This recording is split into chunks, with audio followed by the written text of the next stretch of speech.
ମୁଁ ଆସିଥିଲି ଇନଷ୍ଟାଗ୍ରାମରେ ଆସିଥିଲି ଲାଇଭ୍ ଆସିଥିଲି ତ ବହୁତ ସାରା ଭାଇମାନେ ମୋର ଫଲୋର୍ସ ମାନେ କମେଣ୍ଟ କରୁଥିଲେ ଭାଇ କୋଉଠି ଅଛ କ'ଣ ଅଛ ତ ସେ ଭାଇ ଜଣେ ମୋର ସେଥିରେ କମେଣ୍ଟ ଦେଲେ କି ଭାଇ ଯଦି ମୋ iPhone 15 ଦେବ ତ ମୁଁ ଛାତିରେ ତମ ଷ୍ଟୋରର ନାଁ ଲେଖିଦେବି ତ ମୁଁ କହିଲି ମଜା କରୁଥିବି ଭାବିଲି ମୁଁ କହିଲି ହଁ କହିଥିଲି ଟାଟୁ କର ବୋଲି ଭାଇ ପରଦିନ ତାର ନେକ୍ସଟ ଡେ ସେ ଷ୍ଟୋରିରେ ପୁରା ମେନସନ୍ କରିଥିଲେ ରିଅଲରେ ପୁରା ଟାଟୁ କରିକି ଆମ ଦୋକାନଟା ଲେଖିକି କିଏ ଦେଖେଇଲେ ମନି ଷ୍ଟାଟସ୍ ନାଁରେ ତ ଏଇଟାକୁ କଣ କହିବା ଭଲ ପାଇବା କହିବା ନା ଲୋଭ କହିବା ମତେ କହିଲେ?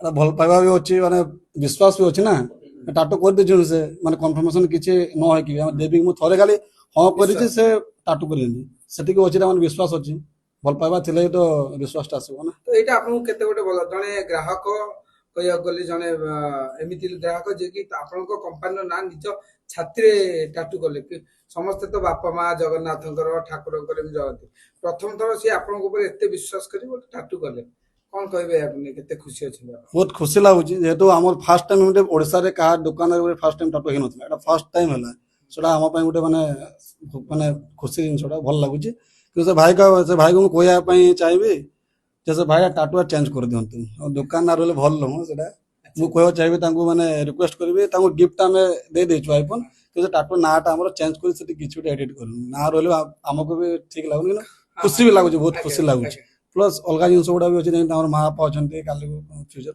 ନାଁ ଚେଞ୍ଜ କଲେ ବି ଭଲ ହୁଅନ୍ତା ଏଇଟା ଜଣଙ୍କର ଭଲ ପାଇବା ଭଲ ପାଇବା ଅଛି ମାନୁଛି କିନ୍ତୁ ଯେହେତୁ ନାଁଟା ଚେଞ୍ଜ କରିଲେ ବି ଭଲ ବୁଝିପାରିଲ କିନ୍ତୁ ଆମକୁ ଭଲ ଲାଗୁଛି ଖୁସି ଲାଗୁଛି। ଲାଇଭରେ କହିଲି ଭାଇ ମୁଁ ଏମିତି ମଜାକରେ କହିଲି ଭାଇ ଆଇଫୋନ ମାନେ ମୁଁ ଟାଟୁ କରିଦେବି ତମ ନା ମାନେ ଷ୍ଟୋରର ମତେ iPhone 15 ଦେ ମୁଁ କହିଥିଲି ମୋ ଆଡୁ ଭାଇ ବୟସ କେତେ ଆପଣଙ୍କର? ବୟସ 20 20 ବର୍ଷ କାହିଁକି ଏମିତି ଭାବିଲେ କି ନା ମୁଁ ଟାଟୁ କଲେ ମିଳିବ ଆପଣଙ୍କ କୋଉ କଥା ଭାବିକି ଆଇଫୋନ କୁ ଆଗରେ ରଖିକି ନା ଗୋଟେ ଭଲ ପାଇବା ଥିଲା ଭାଇ? ଭଲ ପାଇବା ଏଇ ଯୋଉ ଆଇଫୋନ ଏବେ ପାଇଲ ଏଇ ଆଇଫୋନରେ ତମେ କଣ କରିବ? ରିଲ୍ସ କରି ରିଲ୍ସ କରିବ ଆଉ ପଢାପଢି କି ଅନ୍ୟ କିଛି? ହଁ ହବ ପଢାପଢି ହବ କଣ ଚାକିରି କରିବାର ଇଚ୍ଛା ଅଛି ନା ନାଇଁ ଭାଇଙ୍କ ଭଳି ବିଜନେସ କରିବ? ଭାଇଙ୍କ ଭଳିଆ ବିଜନେସ କରିବ ଭାଇ ତ ମନି ଷ୍ଟେଟସ୍ କରୁଛନ୍ତି ତମେ କଣ କରିବ? କରିବି ଆଉ ସେ ଭାଇଙ୍କ କପି କରିଦବ ଓକେ ଯଦି ତମେ ଭାଇଙ୍କ ଜାଗାରେ ଥାନ୍ତ ଆଉ ତମର ଜଣେ ଫ୍ୟାନ ତମ ପାଇଁ ଏମିତି ଟାଟୁ କରିଥାନ୍ତା ତମେ ତା ପାଇଁ କଣ କରିଥାନ୍ତ? ମୁଁ ବି ସେମିତି କରିଥାନ୍ତି। ଆଚ୍ଛା ୟା ପରେ କେବଳ ଆଇଫୋନ ରେ ରହିଯିବ ନା ନାଇଁ ଟାଟୁ କରିକି ଆଉ କିଛି ମାଗିବ?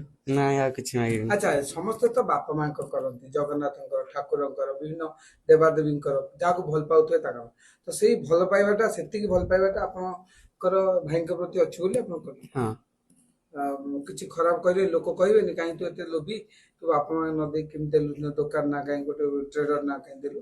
ଭଲ ପାଇବା ଯେହେତୁ ଅଛି ଭାଇଙ୍କ ନାଁ ଟାଟୁ କରିଥିଲି ଭାଇ iPhone 15 ବି ଦେଇଛନ୍ତି। କେବଳ ଆଇଫୋନ ମାଗୁଛ ଭାଇଙ୍କୁ ଗୋଟେ ଚାକିରି ବି ତ ମାଗି ପାରନ୍ତ? ଚାକିରିର କିଛି ଆବଶ୍ୟକତା ନାହିଁ ଭାଇଙ୍କ ଭଳିଆ ବିଜନେସ କରିବାର ଅଛି। ଜାଣିଥିଲେ ଆଇଫୋନ ମିଳିବ ବୋଲିକା? ମୁଁ କେବେ ଆଶା ନଥିଲି ମୁଁ ଭାବିଥିଲି ମିଳିବନି ଆଶା ଆଇଫୋନ ଟାଟୁ ସରିଯାଇଥିଲା? ଟାଟୁ ସରିଦେଲା ଟାଟୁରେ କେତେ ଟଙ୍କା ଖର୍ଚ୍ଚ କରିଛ? 2000 ଟଙ୍କା 2000 ଟଙ୍କା ସେ ପଇସାଟା ଦେବେ କି ନାହିଁ ଭାଇ? ଏବେ ଆଇଫୋନ କଣ ସିରିଜ କଣ ପାଇଲ? 15 ଆଇଫୋନ 15 ପାଇଲ ସି କେତେ ଟଙ୍କାର ଫୋନ? देश विदेश कोण अनुकोण टेक्निक खबर देखंतु आम सह यूट्यूब फेसबुक और इंस्टाग्राम रे आमको देखंतु लाइक शेयर और सब्सक्राइब करने को आद्य भूलंतुनी।